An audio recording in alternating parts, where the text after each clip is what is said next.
السلام عليكم ورحمة الله وبركاته. بعد غياب طويل جدا وصل من تاني شغل السلفرات التركي باللون الذهبي الجولد واللون الفضي. الشغل ده جبناه من فترة، كان عامل ضجة جامدة. أخيرا وصل تاني. الشغل زي ما احنا شايفين مختوم قدامنا اهو، ميد ان تركي.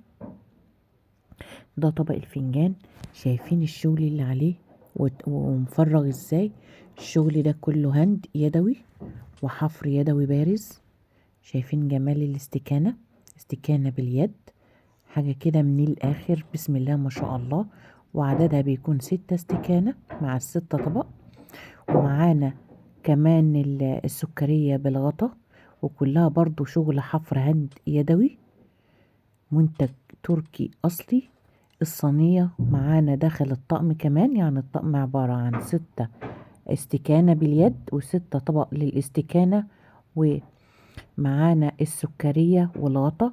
الشغل كله حفر يدوي، الخامة سيلفر، منها اللون الفضي اللي احنا شايفينه ده، والجلد اللي احنا قبل كده نزلناه.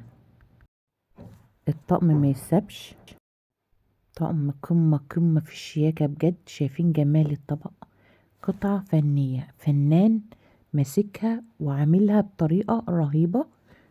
الأطباق كلها مختومة زي ما احنا شايفين. الصينية الواحدة أصلا تنفع للتقديم، مفيش زيها في جمالها بجد. وكلها شغل حفر، كلها شغل حفر بارز، حاجة كده رهيبة. شايفين جمال الاستكانة كمان، بسم الله ما شاء الله. قلنا الطقم 6 استكانة، 6 طبق للاستكانة. للطلبات بتبعتولنا على رقم الواتساب 01019842696. الطقم ده يصلح للنيش، يصلح للفضية، حاجة كده تشرف، حاجة تنور المكان. في الاستخدام برضو للمطبخ، حاجة كده رهيبة.